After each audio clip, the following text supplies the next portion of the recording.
ला ला ला ला हो मियां। जी हाँ दोस्तों, मां आहियां तव्हांजो पंहिंजो फहद मुस्तफ़ा जोखियो। अॼु असां मौजूदु आहियूं सिंध जो तारीख़ रखंदड़ माग बंभोर ते। तव्हांखे मुंहिंजो कैमरामैन ॾेखारींदो त पुठियां बोर्ड लॻल आहे बंभोर जो, जंहिंमें हुनजी तारीख़ लिखियलु आहे।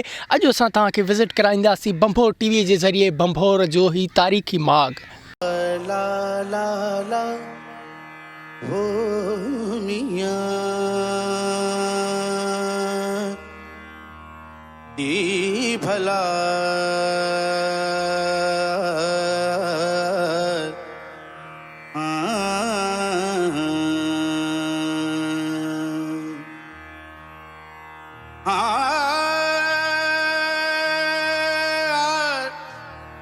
ला ला ला ला ला मियां वो तारीख़ ऐं तहज़ीब जा कई दौर हूंदा आहिनि, पर दुनिया में जॾहिं हुननि जो मेल थींदो आहे त नौजवान नसुल लाइ हिकिड़ी दास्तान ठही वेंदी आहे। अहिड़ी ई दास्तान बंभोर शहर जी आहे। तारीख़ ऐं तहक़ीक़ खां ख़बर पई आहे त बंभोर वाक़ई उहो शहर आहे जंहिंखे देवल बंदर जे नाले सां सुञातो वेंदो आहे। मोहम्मद बिन कासिम हिननि ई सीढ़ियुनि तां चढ़ी देवल बंदर जे बादशाह राजा ॾाहिर खे शिकस्त ॾिनी हुई। सदियुनि खां दफ़न थियल ही सिंध जो तारीख़ी शहर हाणे बैनुल अक़वामी हवाले सां बि ॼातो सुञातो वेंदो आहे, जंहिंखां पोइ इटालियन आर्कियोलॉजिस्ट बंभोर जी तरफ़ ईंदा रहंदा आहिनि। Bambor is very special because it was an harbor, is a port along the Indian Ocean. From the earliest period, a lot of pottery coming from Iraq and Iran, like luster painted wares that are very high quality and luxury items. Sindh जी तारीख़ी माग बंभोर जी गैर मुल्की टीमुनि पारां मुसलसल कई दफ़ा कोटराई पिणु कई वई आहे, जे सबबि बंभोर जे हिन ज़मीन मां क़ीमती सामान पिणु मिलिया आहिनि। दोस्तों, असां मौजूदु आहियूं बंभोर जे अजाइब घर में। अचो त म्यूज़ियम जो तव्हांखे विज़िट था करायूं त हुन में सिंध जे तारीख़ी माग बंभोर जूं जेके शयूं रखियल आहिनि उहे तव्हांखे ॾेखारियूं था त कहिड़े हालत में मौजूदु आहिनि।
नाज़रीन, सिंध में मोहम्मद बिन कासिम जॾहिं कहा कई हुई त हुन हिकिड़ा नवां हथियार मुतारिफ़ कराया सिंध में, ऐं सिंध में हिकिड़ी वेड़ जी शुरूआति थी। अचो त तव्हांखे उहो हथियार विज़िट था करायूं। जीअं त नाज़रीन ही तव्हांखे हथियार ॾेखारियूं था, हिन हथियार में हिते पत्थर विझी हिकिड़ी तोहफ़ जो किरदारु अदा कंदो आहे। हीअ हथियार हिते पत्थर विझी पोइ हिनखे छिकबो आहे। तव्हांखे मथे ॾेखारियूं था त हुन गोले में पत्थर पवंदो आहे, जॾहिं पोइ छिकबो आहे त पोइ किले जे मथां उहे गोला वस्कार थींदा आहिनि।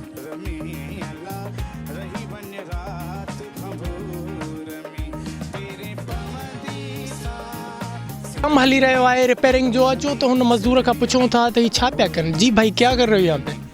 यहाँ पे हम रिपेयरिंग कर रहे, जो दीवारें गिरे हुए बारिश का वजह से। अच्छा, उसका रिपेयरिंग कर रहे। अच्छा, ये यहाँ से पत्थर निकाल रहे हैं आप? हाँ, यहाँ से पत्थर निकाल।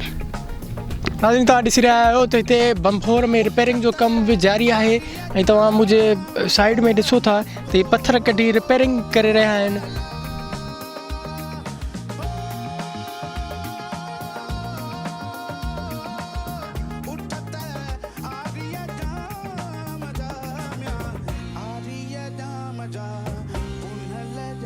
नाज़रीन ही ताज़ी गैर मुल्की माण्हुनि पारां खोटराई कई वई आहे बम्फोर में। जीअं तव्हांखे मुंहिंजो कैमरामैन ॾेखारींदो पुठियां त ताज़ी खोटराई थियल आहे जंहिंमें बम्फोर मां तारीख़ी शयूं मिलियूं आहिनि जेके बम्फोर जे म्यूज़ियम में रखियूं वयूं आहिनि।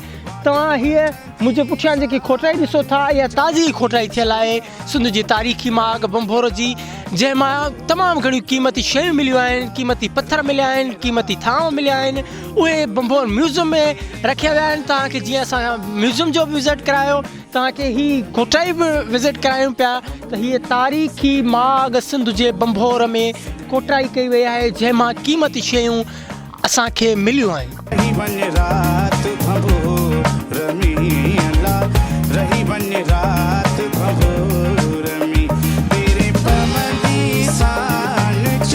दोस्तों असां मौजूदु आहियूं एशिया जी जनूबी एशिया जी तारीख़ी मस्जिद जेकी पहिरीं मस्जिद हुई मोहम्मद बिन कासिम जे दौर में तामीर कराई वई। उन मस्जिद में तव्हांखे ही बोर्ड ॾेखारियूं था जंहिं ते लिखियलु बि आहे त हीअ एशिया जी पहिरीं मस्जिद आहे जेकी हिते सिंध में ख़ासि तौर ते तामीर थी वई। मौजूदु आहियूं एशिया जी पहिरीं क़दीमी मस्जिद जेकी मोहम्मद बिन कासिम अचे हिते सिंध ते कहा खां पोइ जेकी तामीर कराई उन में मौजूदु आहियूं। तव्हांखे यकीनन मुंहिंजो कैमरामैन ॾेखारींदो त हीअ उहा तारीख़ी मस्जिद आहे जेकी एशिया जी पहिरीं मस्जिद आहे।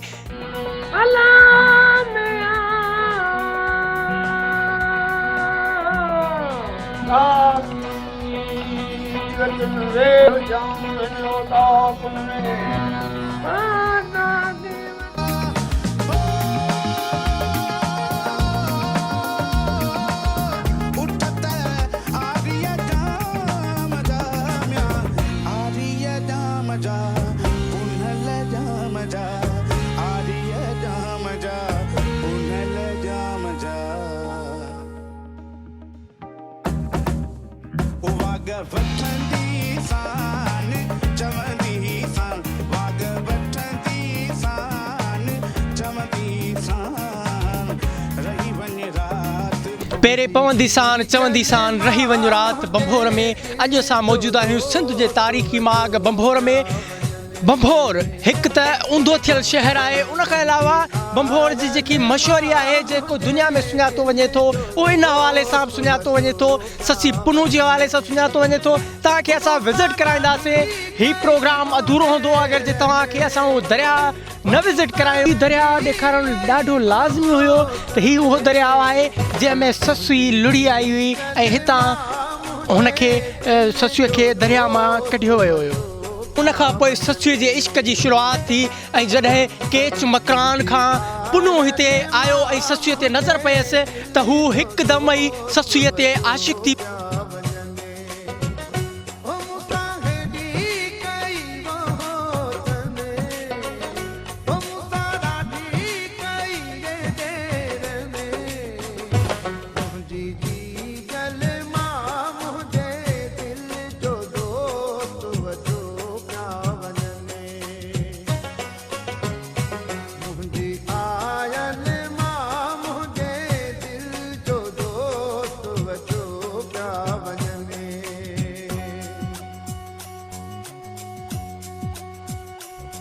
उठ वेरी ओठार वेरी वेरी थियड़म ॾेर चोथों वेरी वाह थियो जे लटिया पुनूअ पेर पंजों वेरी सिज थियो जे उल्हे की अवेर छहों वेरी छपर थियो जंहिं सवा कया न सेर सतों वेरी चंड थियो जो खिड़ियो न वॾीअ वेर वाहेरे जी वेर छुलूं करियां छपर।